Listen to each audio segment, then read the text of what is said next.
Marcos capítulo 4, verso 35, a palavra de Deus diz assim: naquele dia, ao anoitecer, disse ele aos seus discípulos: vamos para o outro lado. Deixando a multidão, eles o levaram no barco, assim como estava. Outros barcos também o acompanhavam. Levantou-se um forte vendaval, e as ondas se lançavam sobre o barco, de forma que este ia se enchendo de água. Jesus estava na popa, dormindo com a cabeça sobre um travesseiro. Os discípulos o acordaram e clamaram: mestre, não te importa conosco? Não te importa que morramos? Ele se levantou, repreendeu o vento e disse ao mar: aquiete-se, acalme-se. O vento se aquietou e fez-se completa bonança. Então perguntou aos seus discípulos: por que vocês estão com tanto medo? Ainda não têm fé? Eles estavam apavorados e perguntavam uns aos outros: quem é este que até o vento e o mar lhe obedecem? Em nome de Jesus, você que está apavorado, você que está com medo por conta de uma enfermidade, visualiza aí na tua mente, quando Jesus te curar, quando a saúde chegar, o Senhor vai perguntar: por que você estava com medo? Onde estava a sua fé? Você que está aí passando um turbilhão na tua vida financeira, saiba que o Senhor é por você e não contra você. Quando esse vento cessar, quando ele fizer bonança na sua vida, pensa aí ele perguntando: por que você ficou com medo esse tempo todo? Onde estava a sua fé? A Bíblia fala que Jesus, ele estava com seus discípulos numa região ali da Galileia, e Jesus instrui os seus discípulos para irem para o outro lado. A Bíblia fala que eles entram, grande parte ali dos discípulos eram pescadores, habituados ali com a região da Galileia, habituados com todos os fenômenos meteorológicos ali da região. A Bíblia fala que eles entram naquele barco, alguns barcos os acompanham. Jesus vai na polpa, e a Bíblia fala que ainda assim, em obediência à palavra de Jesus, seguindo uma direção do Mestre, os discípulos no meio do caminho, naquela noite, enfrentam uma terrível tempestade. Uma tempestade que não era uma tempestade comum, porque de comum aqueles pescadores entendiam, de tempestade eles já tinham vivenciado. Aquela tempestade era algo fora do comum, a ponto de pescadores experientes temerem pela própria vida. Aqui a palavra de Deus já nos ensina algo muito importante para a vida cristã. Aqui a palavra de Deus nos ensina a consertar as nossas expectativas. Porque expectativas erradas têm um poder muito maléfico para as nossas vidas. São as expectativas erradas que geram frustrações, que minam a nossa fé.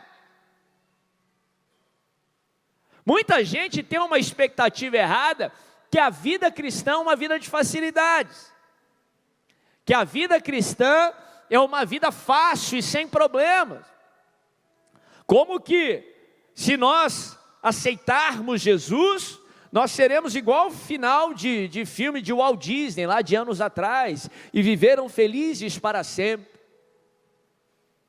sem problemas, sem dificuldade. Mas não é isso que a palavra nos ensina. Não é nesse mundo irreal que nós estamos vivendo, muito pelo contrário. Jesus por várias vezes nos ensinou que no mundo nós teríamos problemas, no mundo nós enfrentaríamos aflições. Lá na eternidade não vai haver sofrimento, lá na eternidade não vai haver mais dor, lá na eternidade não vai haver mais choro. Lá sim nós vamos viver uma realidade diferente daqui. Mas enquanto vivermos aqui nesse mundo, mesmo não sendo desse mundo, nós iremos enfrentar as consequências desse mundo. Nós iremos enfrentar sofrimento, nós iremos enfrentar a dor, nós iremos enfrentar aflições. Jesus disse: no mundo tereis aflições. Jesus nos ensina que o caminho que nos leva a Deus não é um caminho fácil, largo e espaçoso. Esse caminho é o do outro lado. O caminho que nos leva a Deus é um caminho estreito, é um caminho apertado. Para de pensar que a vida cristã é para ser uma vida de facilidade, sem problema. Como que toda a tempestade que você enfrentar é sinal que Jesus não está se importando com você. Não. Desde lá da palavra de Deus, a Bíblia nos ensina que no mundo nós ainda enfrentaríamos problema. Para de ter expectativa errada, porque é ela que está gerando frustração no teu coração. Ela que está gerando medo no seu coração. Como que se os problemas fossem algo aí chocante, surpreendente. O apóstolo Pedro coloca isso numa das suas epístolas. Ele diz ali no capítulo 4 de 1 Pedro: não estranheis o fogo ardente que surge no meio de vós, destinado a vos provar, como que se alguma coisa extraordinária vos tivesse acontecido. Não pense que o problema aqui na terra é algo extraordinário. Jesus nos alertou que nós enfrentaríamos esses problemas. Aí Pedro ele conclui dizendo assim: mas alegrai-vos à medida que sois coparticipantes dos sofrimentos de Cristo, para que na revelação da sua glória vos alegreis exultando. Em outras palavras, o que Pedro está dizendo: não estranhe os problemas que você enfrenta, como que se na terra você não devesse ou tivesse que enfrentar problemas, como que se eles fossem extraordinários. Mas se alegrem, sabendo que Deus tem um propósito para cada problema.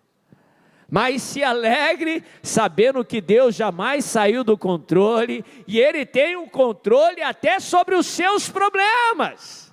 Mas se alegre, sabendo que Deus tem um propósito para esse problema, e os planos, o propósito de Deus não são de mal, mas são para te fazer prosperar, são para te abençoar. Mas se alegre sabendo que pelo propósito de Deus, você vai sair desse problema melhor do que você entrou, em nome de Jesus, e você vai se alegrar exultando. Não fica surpreendido com os problemas, não. Espere os problemas. Não fica surpreendido com as turbulências do avião, porque todo avião passa por turbulência. Para passar por turbulência basta voar. Para enfrentar problemas basta viver. Mas se alegre porque Jesus está no seu barco. Jesus está no seu barco. Ele não vai sair do barco, por mais que pareça que Ele não está lá, Jesus está do seu lado. Ele nos prometeu: eis que estou convosco todos os dias, até a consumação dos séculos. Pode estar ali no momento mais difícil da tempestade, Jesus não saiu do seu barco, e se Jesus está no seu barco, o barco não vai afundar, o barco não vai parar, o barco vai chegar do outro lado. Conserta a sua expectativa.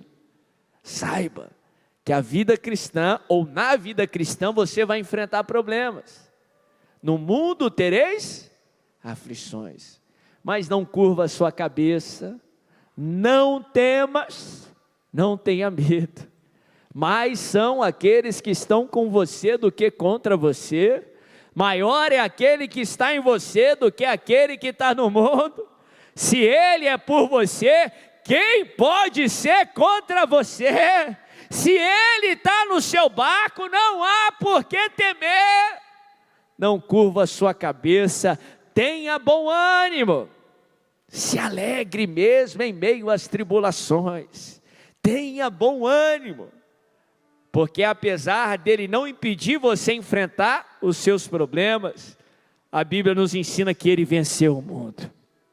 No mundo tereis aflições, mas tenha bom ânimo, eu venci o mundo.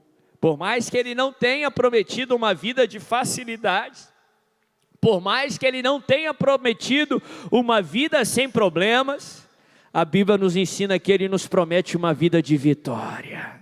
A Bíblia nos ensina que Ele pagou um alto preço para nos dar a vitória.